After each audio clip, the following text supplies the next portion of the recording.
Yeah, I don't know. It's something I just started trying last month, and it really helps to either record something or write it down. So, anyway, you were about to ask me something.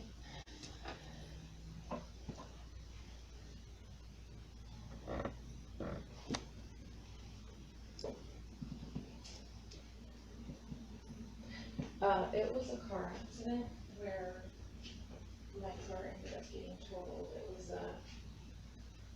was an icy day in Suncrest, Washington. I was dropping my daughter off or I had dropped her off.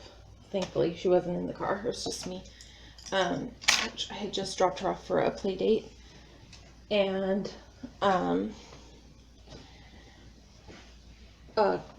so it was icy out, and as I was going down the hill, I noticed it was slippery, and I was thinking maybe I should just hang out there while they're having the play date because I didn't have chains on my tires. I did have all season tires on there, but anyway, it was making me nervous, and so I decided to pull the car over um, next to the curb and get out. And I was gonna see, just like stand up, look around, how much ice, how much snow is going on, because I couldn't really tell from inside the car. And as I was about to unbuckle my seatbelt, I think a car hit me. It was a person that was,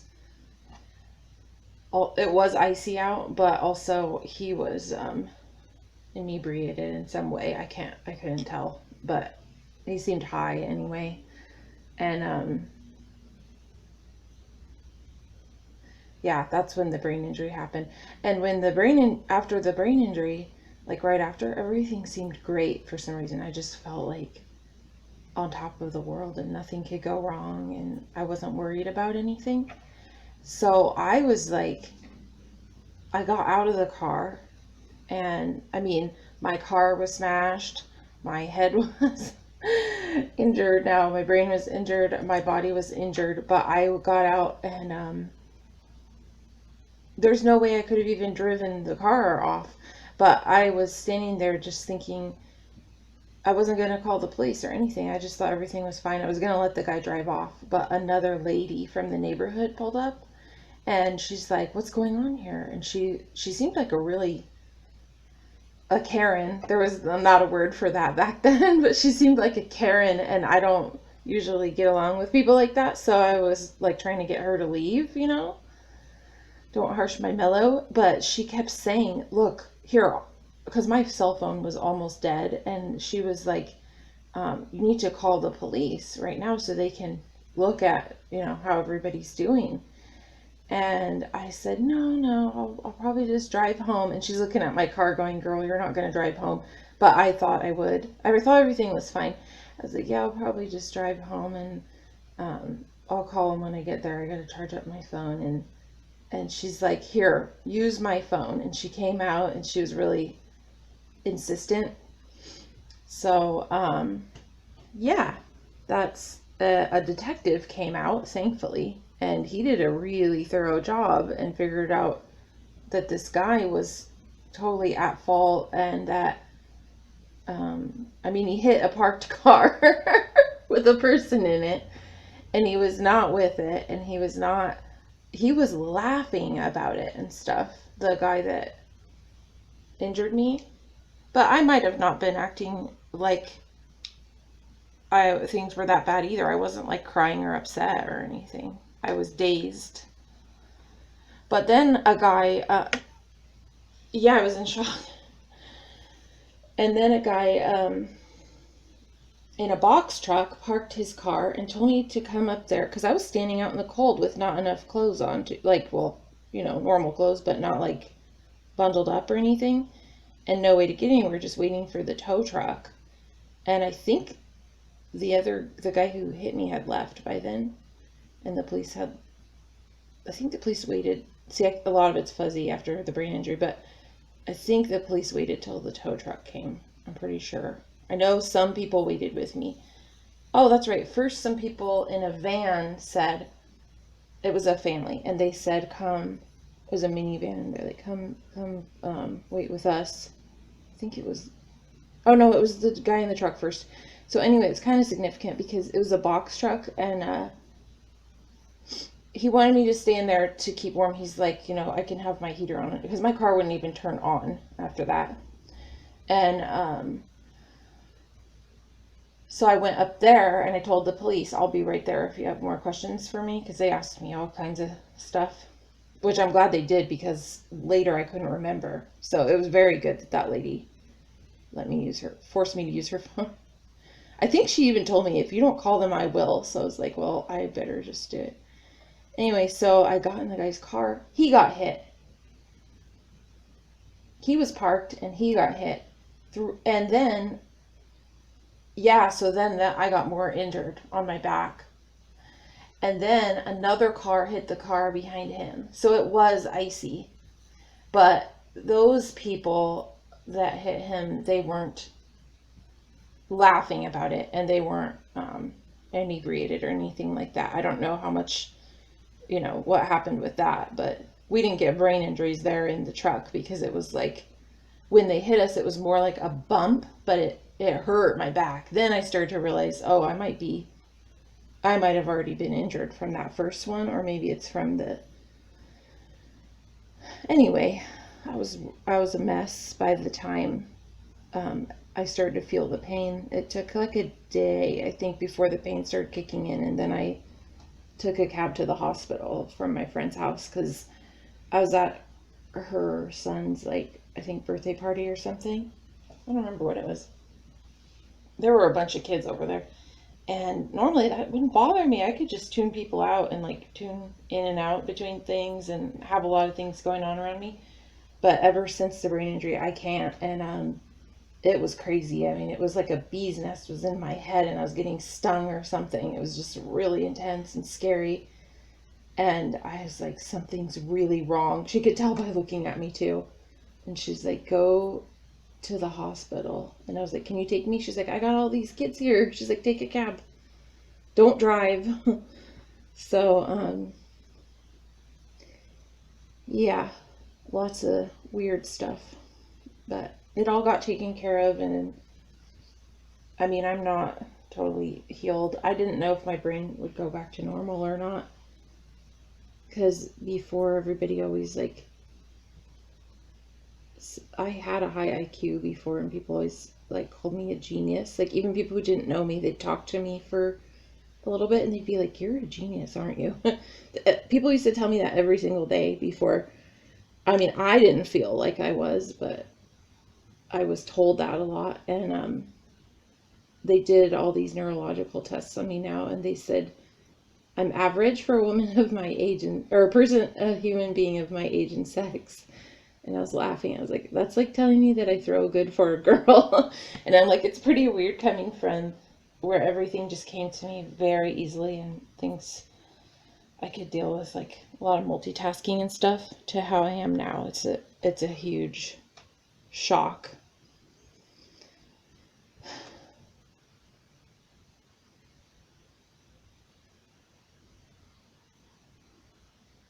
Yeah, and when I'm around people who knew me before really well and haven't seen me in years, I have to re-explain to them, but this always helps. I just tell people that it's like when you get into a new car and you go to shift the gears or hit the brake and it's in a different spot. It's extremely disorienting like that, because you might be on the road, and you go to hit the brake and it's not where you expected it to be. And then, but you do figure it out. I was like, that's how I feel with my brain now. I mean, eventually I can usually get to where I can do what I need to do, but it's confusing at first, especially new situations.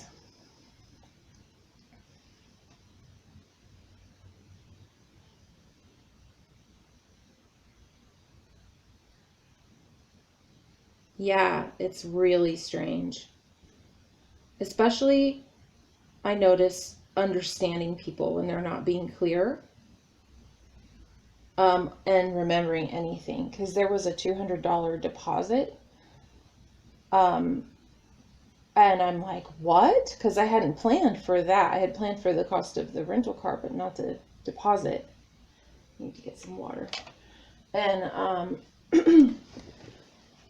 anyway, they were prepared to make some kind of deal with me, but then they looked back and they're like, you paid this last time you rented a car, like 6 months ago, but I have no memory of it. And they thought that was strange. Of course, I don't tell them, yeah, I have a brain injury. I'm about to drive your car. Which I did fine, by the way, but there's certain people that I don't just volunteer that information to. If I know the person well, I'm going to tell them, but that's one thing I worry about because I'm working with DVR and I'm hoping to find a job. And at some point, I have to disclose my disabilities so that I can get accommodations, which I think I will need. I don't know which ones. That's why I'm working with DVR, because I don't even know. I don't know what exactly all of my issues are still, especially when it comes to working. I've had one job that was 10 months, or 11, it was a 10-month contract, but I ended up working 11 months.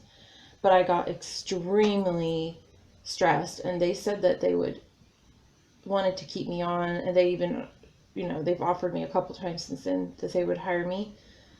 But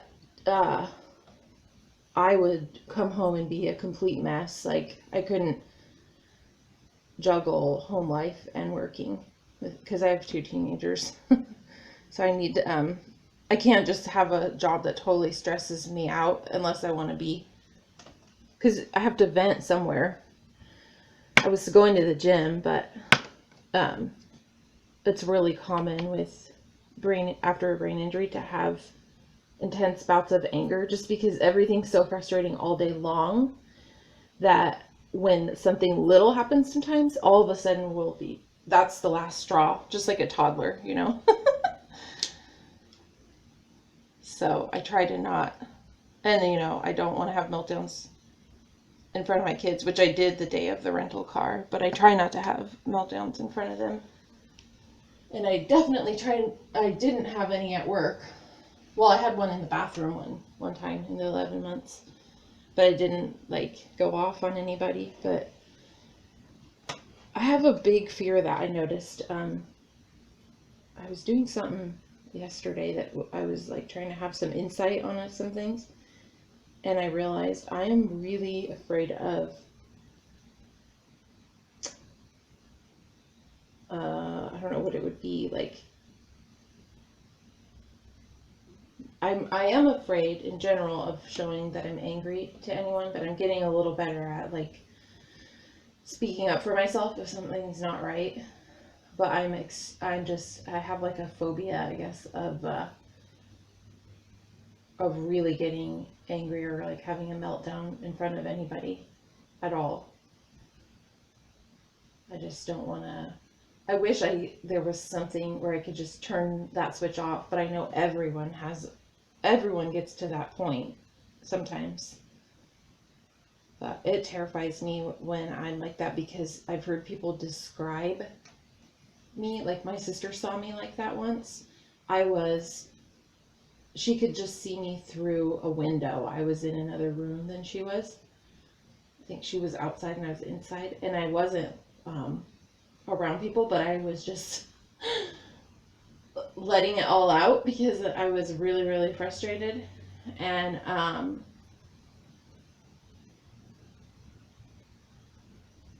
yeah, and someone else has seen me like that before, and they both had the same reaction. They both came to me later and they're like, "Are you okay?" And it's with the borderline stuff, I don't hardly ever feel like I'm okay. So of course I don't like when people ask me that question either, because I'm usually not okay. Even when I've had a good day, I'm not okay. I'm not great on the inside, but I've been able to hold it together, I guess.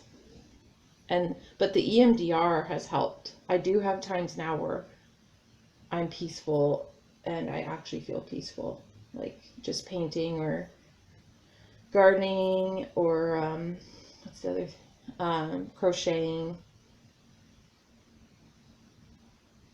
Yeah, but that's pretty new for me.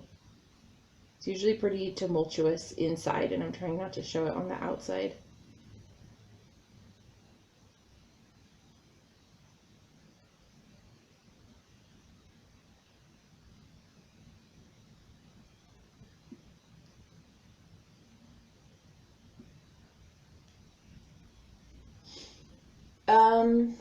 It's like screaming and um,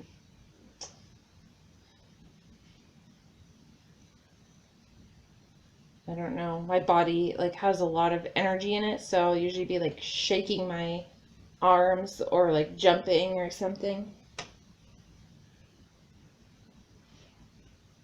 I've seen other people act like that who don't have any mental health diagnosis that are just upset.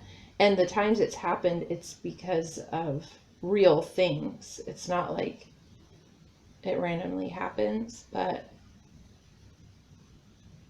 I just, my home was really violent growing up, and I never knew when that type of stuff was going to happen. So I don't like putting that on other people, like it was imposed on me.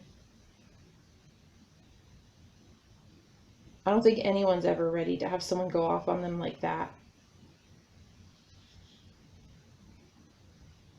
That kind of rage is usually like a buildup of um, a bunch of other things that are going on, and it's not reasonable to direct that at one person, I don't think. But yeah, everybody gets angry.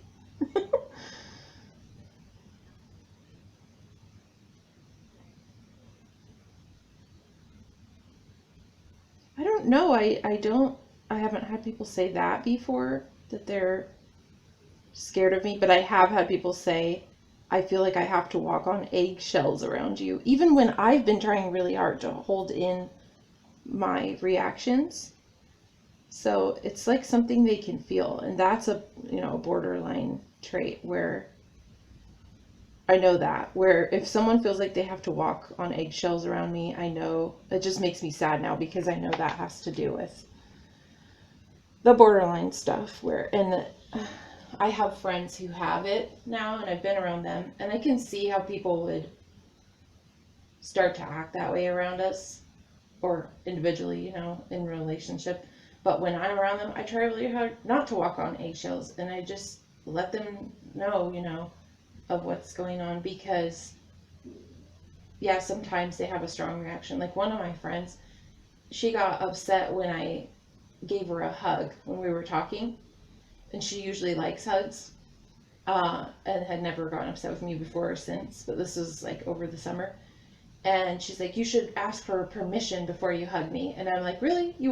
I was like, if you're really sad and you need a hug, you want me to always ask you for permission? And at the moment she was saying that, but then she thought about it later and she apologized. And she's like, no, I do like when you give me a hug. And she's like, I just was having a rough day and I was feeling unsafe about something else. So I was putting that onto you. But I think we tend to do that. Borderlines tend to do that. Not always let our emotions out at the most appropriate time, because we are overwhelmed a lot of the time. But also I've learned that like through the DBT stuff and being more aware of my body, that certain people and situations just make me feel unsafe, and I don't always know why, but I can leave that situation and I don't have to put myself through that again and again. And that really helps me to be more reasonable day to day. Boundaries. What normal people have.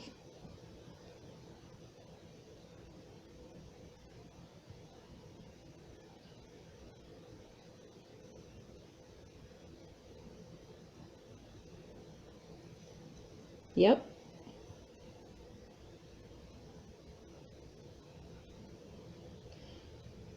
Yeah, and I did something really helpful that DVR paid for last month. I think it's it's November. It's called a physical capacity examination, and a physical therapist put me through all these tests for, I think it took 7.5 hours or something, and figuring out physically, just pushing me to my limit, and to the point where I was crying, to the point where I was dizzy and all that, testing what I could do for a long time and then what I could not tolerate at all. They even tested like my typing skills and stuff, which were really good. She said that's a strength of mine. Um, but I can't lift pretty much anything from the floor is one thing that we found out. But there's like overhead tasks. I got really dizzy. My heart started doing something weird because they measure your heart rate the whole time. So,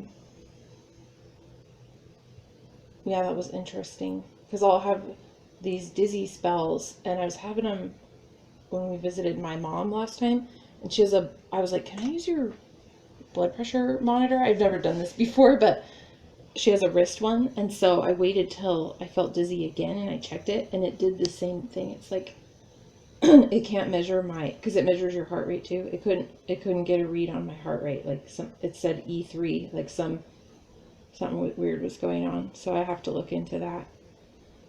But I mean, I definitely get that heart racing thing and palpitations. I've had that since I was a teenager, but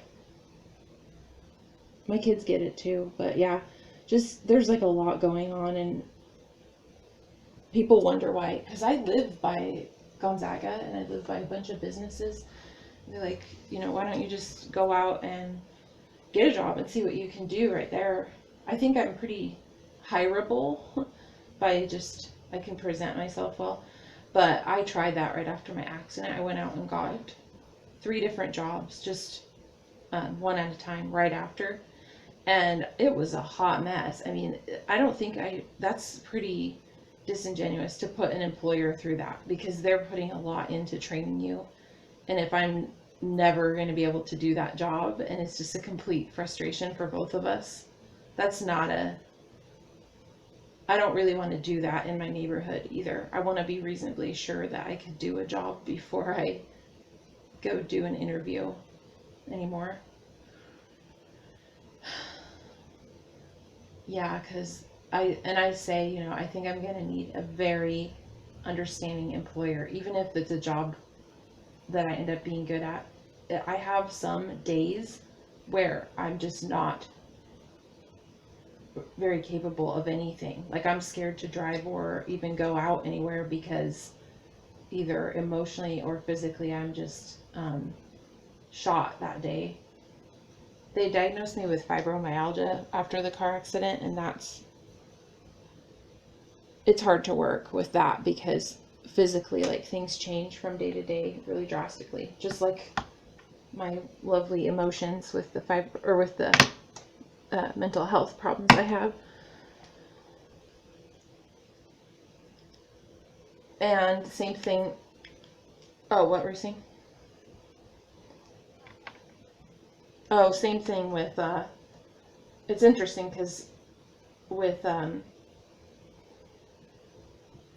PTSD and BPD, and then also with fibromyalgia, they both have triggers, and then you can go into a flare that lasts a while. Like with fibromyalgia, it could last a month, where something set you off physically, mentally, emotionally, and if I have both, like if someone attacks me physically, that will set everything off because I'll be physically hurt, but also having to deal with it all emotionally. Not that I expect that to happen at work, but if you were a security guard, then you could definitely have that happen.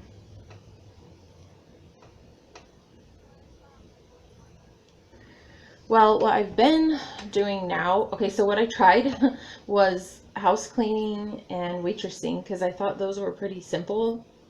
I had done those jobs before and they were like so easy for me. Those were like I could have another job at the same time and go to school. It was so easy, but I couldn't handle them, even though it was like my full focus of the day.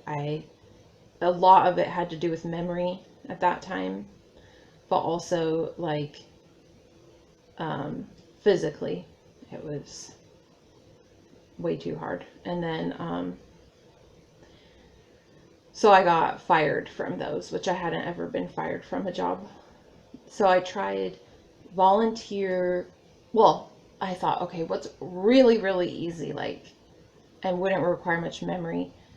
And I decided to volunteer with the local food bank. Well, I was just sorting vegetables, and that was great. Just talking to people, sorting vegetables, because I just wanted to do something productive. And then they figured out how smart I was without me telling anyone anything. But I think she wouldn't be called the CEO, but the head person there somehow figured out and was coming down there to talk to me when I was sorting the vegetables. And then after like 3 or 4 days of doing that, she said, "Why don't you come up and work with me in my office?" And she was trying to find out about my business skills, because I have a degree in that too, and I was a grant writer before. So she found that out, and then after she brought me up to her office, and then she asked me to start. She's like, "Why don't you just try? We have some grants that we want to apply for, and it's no big deal if we don't get them." Well, I helped them get all the grants, so that was great. And then she found another client for me. So I was doing that, but then it got really, really stressful. It's like that whole, I get really overwhelmed easily. I was noticing that again yesterday. Just, and I can't multitask, so I don't think having multiple clients was good. But I ended up looking at people's proposals and stuff, and then just deciding, I told them, I don't think I can do this as a job. It's too complex for me still, but I'll let you know in the future if I can. So I didn't even take it on, because I could tell that, because the ones I applied for her were like a Home Depot one for them to get new freezers, and another one was a food grant, I think. And they were more simple, but some grants are like 400 pages of an application, and that's the type of things these other people wanted. And actually, I'm in a brain injury support group now, and I didn't know this was common, but I found out like this week that it's really common to not be able to read very well after your brain injury anymore. And I was having that problem where I could read, but it was going through my mind like a sieve, like a like a spaghetti strainer. Like I could remember maybe 25% of what I was reading, which wasn't helping, because it's you have to retain it all for grant writing. You can't just like let some details slide. It's a legal agreement. Yeah, it's binding legal agreement, and you have to be able to explain the nonprofit to the grantor, and the grantor to the nonprofit. And I just couldn't do all that anymore, I realized. And so yeah, so I took a break from that. I think I've done a little of that here and there, but only if they're easier ones, I guess. And so then I had the job in information systems, actually there where you work, and that was the contract job. And I didn't do anything wrong at all. It was a good job, but I couldn't handle the interpersonal parts of it.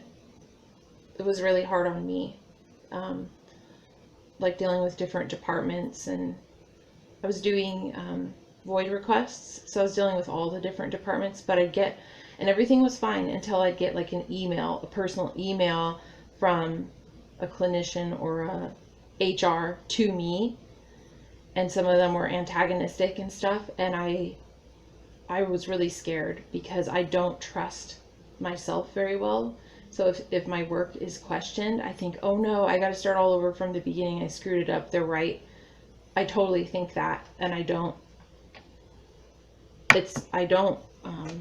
feel like I can stand up for my work like I used to and say, no, here's what I did. This is why it makes sense. I just cave easily, and that's a big attraction for bullies. So that got very stressful, and I ended up checking myself into inpatient for the first time in my life because I was actually suicidal over it because I felt like I couldn't do anything right. Yeah, it was bad. I felt like I was failing everybody in my life, which that was probably borderline, taking one situation and extrapolating it into my whole life. But I got a lot of help there, and I'm glad I did it. But that was extremely humbling. I had never even thought I would ever have to do that in my life. And yeah, I use those skills. Like, I got very stressed this winter as well. I'm just doing art and selling it now. And I have an Etsy, and I have a shop here in town that I sell it in.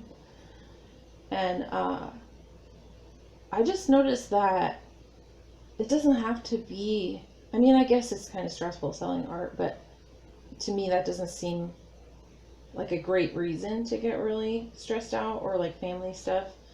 But I get completely overwhelmed for some period of time, and I have this big complex now of I can't do anything right because I've screwed up at so many things.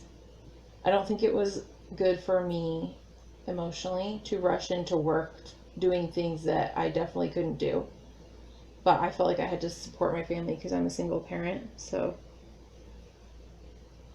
looking back, I did what I felt like I had to do. But it also wasn't a great thing for me. Like, it wasn't the best thing for me. I should have been resting and working on maybe with an occupational therapist or something instead.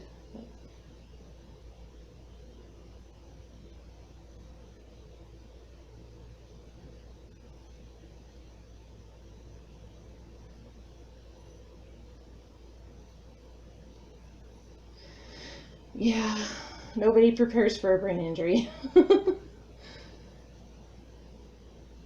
Oh, the other thing that was, oh, go ahead. Oh, the other thing that was really fucking with my mind is, so before the brain injury, uh, for several years, right out of college, I was a case manager at a company called Elder Health. They have a different name now, but they're still in business. And I did well at my job in the first year, and they asked me to co-direct a program the second year. And it was for TBI survivors. I didn't even know what a TBI was back then. But so for a while, until I quit that company and moved to Spokane, I was a co-director of a TBI program, and I learned a lot about it, and I saw how it affects people. But I mean, a lot of people do get really suicidal because, like, the people I was working with, some of them used to be fighter pilots and doctors and things like that, and they can't go back to their jobs ever, ever, ever again.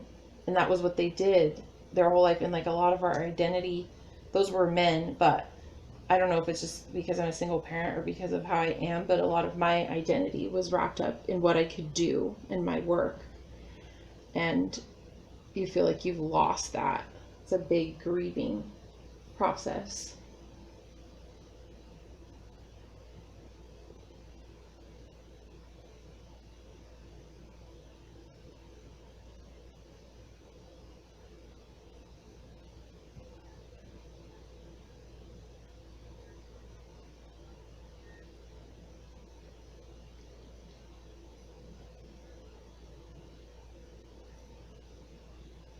Um, yeah, and I've been taking this supplement called Nariva that my insurance covers. It's over the counter, but the clinical research shows that it helps you build new neurons and new connections.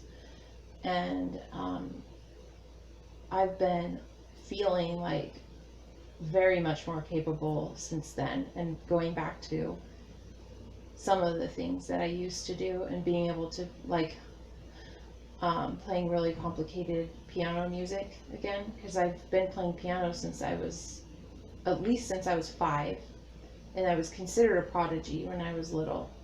But I lost that for a period of time. I couldn't even like play a simple song or read music very well. So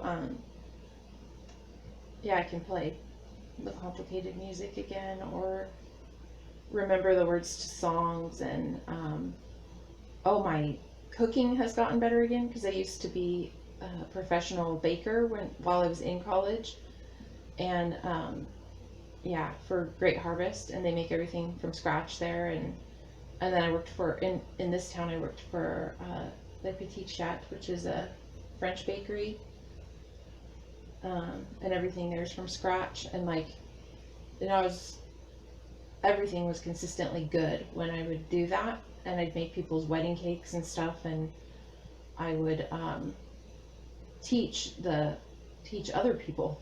But I couldn't even make cupcakes anymore for a while. Everything would always come out wrong, even if it was just a mix. Like, it'd go flat or explode, or I'd forget it was in the oven and burn it. But I've been able to bake bread and rolls again and cook meals. And those things are significant, but that makes me also feel like, yeah, I could concentrate and remember enough to work, probably, if I can do these things at home. So that, I mean, it's improved my quality of life, even if I don't get to work. I'm not dead set on having a traditional job anymore, but it's always in the back of my mind because I really miss it. It's just nice. You get a lot of pats on the back from like your boss and coworkers too, if you can do a good job. And I felt like I was, especially the type of stuff I was doing, I felt like I was helping a lot of people with the grants and the programs and the, you know, I worked with autistic teenagers for a while, and I know, I mean, I still have the letters that people wrote me about how I changed their life forever. And so I miss being that capable. But being there for my kids is definitely significant. That's a big part of life.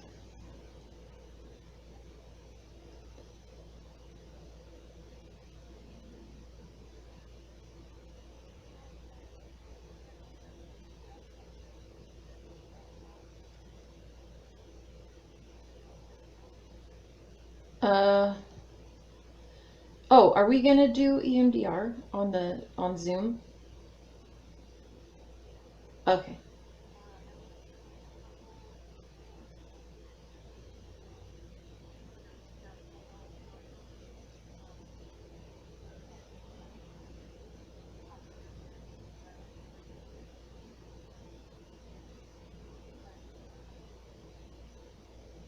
I still have flashbacks, which I think you should know, like really intense ones. And mostly some of that, yeah, and also mostly childhood stuff, like when I was really young, which is weird because most of my childhood's blank, but then I'll have these really. I thought that I was making them up when I was younger, but then I found out these were real things that happened from family members. So I didn't know what flashbacks were when I was younger, but I've had them my whole life. And the EMDR helped me get rid of a couple of those. I don't have those same flashbacks anymore at all. So I'm really hoping to work on some more current stuff and some childhood stuff.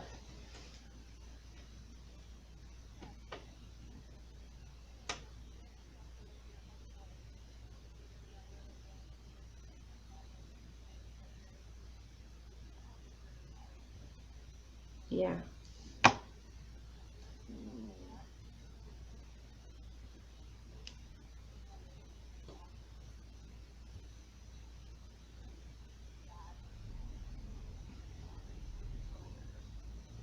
Yeah.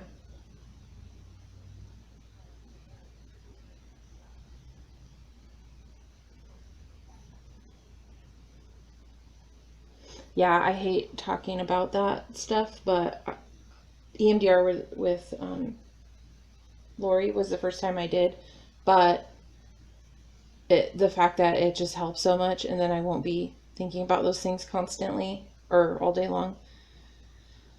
I realize that it's important to do, because I don't like to blame anybody for what things are like now, but yeah.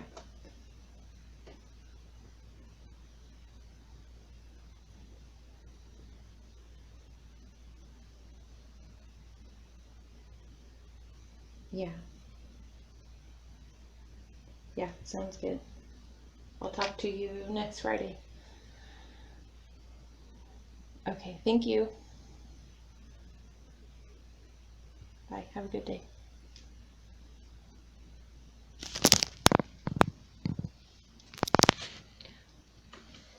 So that was it. I gotta call my sponsor now, but that was a kind of typical therapy session for me.